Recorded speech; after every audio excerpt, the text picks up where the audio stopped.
क्या आप भी 2026 में नई कार लेने का सोच रहे हो? आजकल हर ब्रांड अपनी गाड़ी पर टर्बो का बैज लगाकर आपको महंगी गाड़ी बेचने की कोशिश कर रहा है। टर्बो की मार्केटिंग इतनी ज्यादा है कि आपको लगने लगेगा कि नेचुरल एस्पिरेटेड इंजन बोरिंग और पुरानी टेक्नोलॉजी है। पर क्या आपको पता है कि दिल्ली, मुंबई, कोलकाता, बेंगलोर जैसे हाई ट्रैफिक एरिया में बम्पर टू बम्पर ट्रैफिक में ये टर्बो इंजन आपको रुला भी सकता है। तो आज की इस वीडियो में हम बात करेंगे नेचुरल एस्पिरेटेड इंजन की, जो कि इंडियन कंडीशन के हिसाब से बना है और चुपचाप अपना काम करता रहता है और आपकी जेब पर भारी भी नहीं पड़ता। तो इस वीडियो में हम नेचुरल एस्पिरेटेड इंजन की हिस्ट्री जानेंगे, वर्किंग जानेंगे, कुछ पॉजिटिव्स जानेंगे, कुछ नेगेटिव्स जानेंगे और फिर करेंगे मुद्दे की बात कि नेचुरल एस्पिरेटेड इंजन किसको लेना चाहिए और किसको इस इंजन से दूर रहना चाहिए। तो वीडियो इंफॉर्मेटिव रहेगी, बिना स्किप किए लास्ट तक देखना और अपने यूट्यूब चैनल को सब्सक्राइब जरूर कर देना नोटिफिकेशन ऑन के साथ। तो चलिए वीडियो स्टार्ट करते हैं। इंडिया में नेचुरल एस्पिरेटेड इंजन का इतिहास उतना ही पुराना है जितना यहाँ के ऑटोमोबाइल सेक्टर का। चलिए इसे 3 फेज में समझते हैं। तो सबसे पहले बात करते हैं द कार्वेटर एरा। 2000 से पहले शुरुआती दौर में चाहे पद्मनी हो या फिर पुरानी मारुति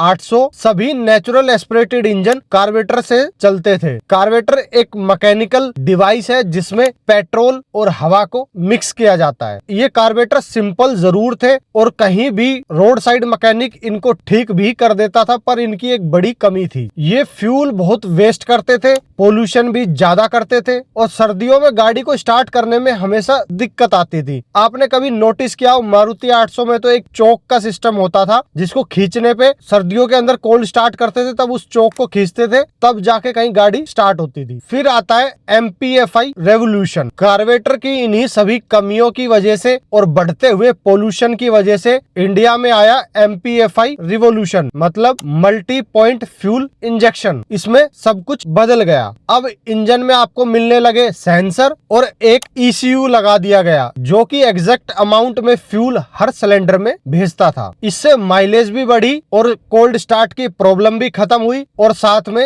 इंजन की रिलायबिलिटी भी बढ़ गई। उसके बाद आया थर्ड फेज जो कि अभी चल रहा है, द मॉडर्न टेक एरा। आज NA इंजन बोरिंग नहीं रहे। होंडा की IV टेक टेक्नोलॉजी ने इंडिया को सिखाया कि NA इंजन को चलाने में भी मजा आ सकता है। IV टेक वाल्व टाइमिंग को RPM के हिसाब से चेंज करता रहता है, जिससे कि लो RPM पे आपको अच्छी खासी माइलेज मिल जाएगी और हाई RPM पे जब आप जाओगे तो आपको अच्छी खासी पावर मिल जाएगी। इसीलिए जब आप होंडा सिटी वगैरह चलाते हो तो जब हाई RPM पे उस गाड़ी को चलाते हो तो वो बिल्कुल लगती ही नहीं है कि ये NA इंजन है। तो वहीं मारुति सुजुकी ने भी अपने K सीरीज इंजन में ड्यूल जेट टेक्नोलॉजी दी, जिसमें हर सिलेंडर में 2 इंजेक्टर्स थे, जिसने थर्मल एफिशिएंसी बढ़ा दी और आपको बम्पर टू बम्पर ट्रैफिक में, स्टॉप गो वाले ट्रैफिक में अच्छी खासी माइलेज भी मिली। NA इंजन आज भी इंडिया मार्केट का किंग है। तो दोस्तों ये थी कुछ हिस्ट्री। अब बात करते हैं इसकी थोड़ी सी वर्किंग सिंपल भाषा में। तो जो नेचुरल एस्पिरेटेड इंजन का मतलब होता है कि एक ऐसा इंजन जो नेचुरल तरीके से एयर को इनटेक करे। इसमें हवा को अंदर धकेलने के लिए कोई अलग से पंखा वगैरह, टर्बो चार्जर, सुपर चार्जर कुछ नहीं होता। ये अपने नेचुरल तरीके से हवा को अंदर खींचता है, जैसे एक आम इंसान सांस लेता है ऐसे ही। मतलब जब सिलेंडर के अंदर पिस्टन नीचे जाता है, ऊपर से नीचे जाता है, एक वैक्यूम क्रिएट होता है जिससे कि एयर का सक्शन होता है। एयर फिल्टर के थ्रू साफ होकर इंटेक मैनिफोल्ड से सिलेंडर के अंदर आती है। फिर फ्यूल इंजेक्टर इस हवा के अंदर पेट्रोल का स्प्रे करते हैं और जो स्पार्क प्लग है वो चिंगारी देता है और फिर होता है एक ब्लास्ट, जिसकी वजह से पिस्टन को पावर मिलती है, नीचे की तरफ उसको धकेलती है वो पावर और तब जाके आपकी गाड़ी मूव करती है। क्योंकि इसमें हवा नेचुरल एटमॉस्फेरिक प्रेशर की वजह से आ रही है, तो इस इंजन को अपने पावर स्ट्रोक के लिए किसी एग्जॉस्ट गैस या टर्बो के घूमने का वेट नहीं करना पड़ता, इसीलिए एक्सीलरेट दबाते ही आपको पावर मिलती। तो दोस्तों ये थी कुछ सिंपल भाषा में इस नेचुरल एस्पिरेटेड इंजन की वर्क। अब बात करते हैं कुछ पॉजिटिव्स नेचुरल एस्पिरेटेड इंजन के। तो जो सबसे पहला और बड़ा पॉजिटिव है, आपको कोई टर्बो लैग फील नहीं होने वाला है। जैसे ही आप एक्सीलरेट करोगे आपको तुरंत पावर मिलेगी। इसका सबसे अच्छा फायदा आपको मिलता है सिटीज के अंदर, जहां हर 5 मिनट पे 10 मिनट पे गाड़ी ट्रैफिक में फंस जाती है। फिर आपको एक लीनियर लीनियर पावर चाहिए। तो टर्बो में क्या है कि जब तक आप उसके आरपीएम पे नहीं जाओगे तब तक वो स्पूल नहीं होगा, तब तक आपको एक डेड इंजन फील होने वाला है। और उसके बाद भी जब टर्बो स्पूल होता है एकदम आपको झटका मिलता है, मतलब कोई लीनियर पावर डिलीवरी नहीं मिलती है। पर नेचुरल एस्पिरेटेड इंजन के अंदर आपको ऐसा कुछ नहीं है, जैसे ही आप एक्सीलरेटर दबाओगे आपको एकदम से लीनियर पावर डिलीवर होनी स्टार्ट हो जाएगी।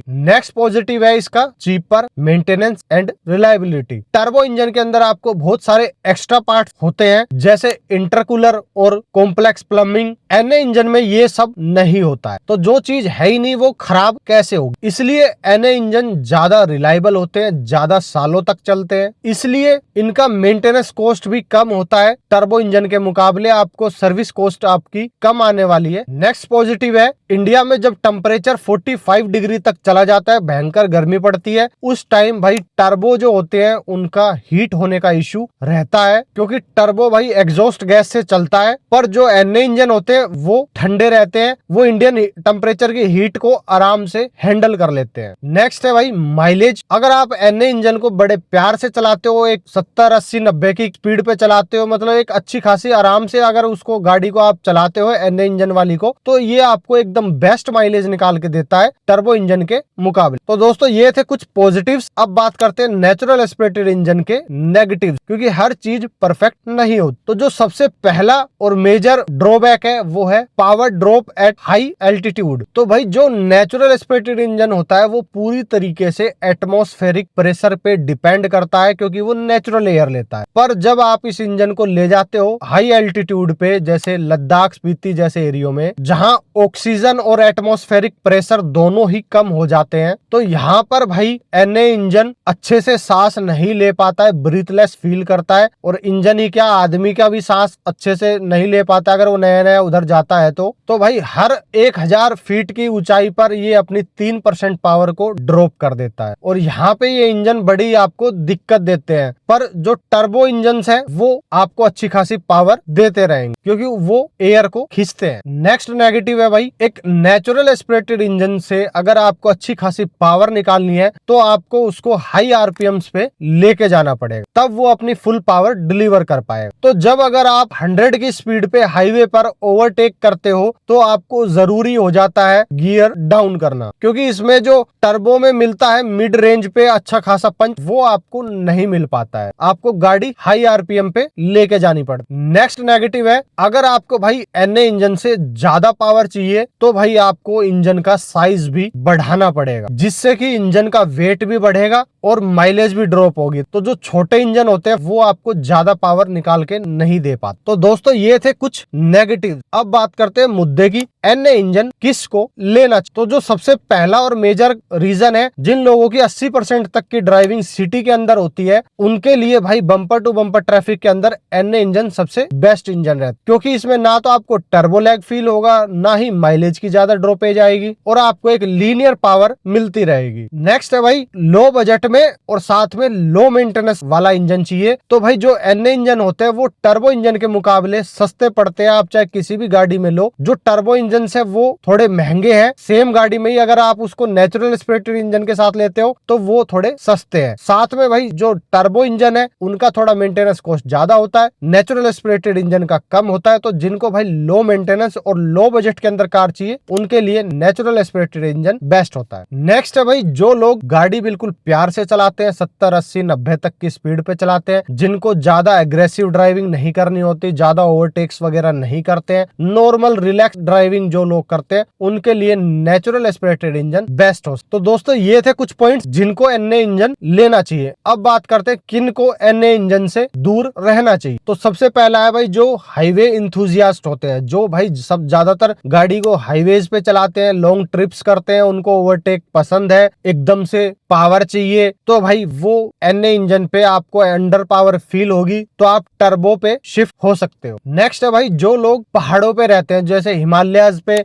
लद्दाख वगैरह एरिया में, वहां पे जो नेचुरल एस्पिरेटेड इंजन है वो आपको भाई अंडर पावर फील होगा, क्योंकि पावर ड्रॉप बहुत ज्यादा हो जाता है हाई एल्टीट्यूड पे, तो उनको टर्बो चार्ज की तरफ शिफ्ट होना पड़ेगा। अगर आपका काम चल जाता है, आपको ऐसा फील नहीं होता है, तो तो बात अलग है, नहीं तो वरना natural aspirated engine high altitude पे अंडर पावर फील होंगे। नेक्स्ट है भाई जो लोग होते हैं कार एंथुसियास्ट, जिनको गाड़ियों को भगाने का शौक बहुत ज्यादा होता है, मतलब एक्सीलरेशन दबाया और गाड़ी एकदम हवा से बातें करे, तो भाई आप टर्बो चार्ज पे शिफ्ट हो सकते। तो दोस्तों ये थी नेचुरल एस्पिरेटेड इंजन की वीडियो। तो आपके ज्यादातर डाउट क्लियर हो गए होंगे नेचुरल एस्पिरेटेड इंजन के बारे में। आपकी गाड़ी में कौन सा इंजन है, नेचुरल एस्पिरेटेड है या फिर टर्बो चार्ज इंजन है, और आप इन इंजन के बारे में क्या सोचते हो, अपनी राय कमेंट बॉक्स के अंदर जरूर बताएं। बाकी वीडियो को ज्यादा से ज्यादा फेसबुक व्हाट्सएप ग्रुप पे शेयर मारो, लाइक फॉलो सब्सक्राइब तो कर ही देना।